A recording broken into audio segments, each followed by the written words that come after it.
Okay, so in this one my partner touches my elbow and touches the back of my shoulder. And as he pulls down with this hand and presses down with that hand, it creates this forward tension.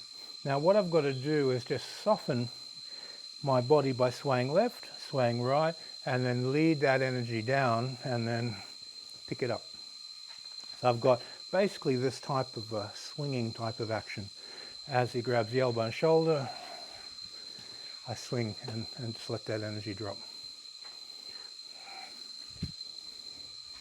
A bit more space. This swinging to the left means I can yield that way. The swinging to the right means I can yield that way.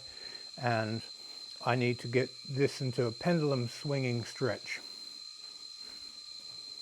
So this swinging exercise, it can set up into round hands or one of the other push hands exercises.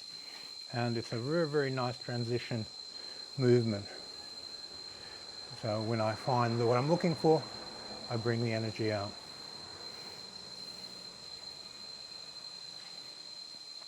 Always following the basics. I've got to touch his base.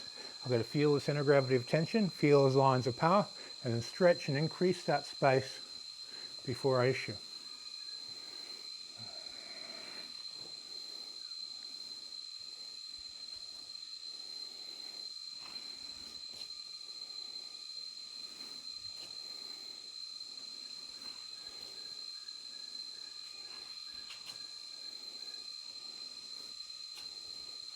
Okay, thank you. See you on the next video.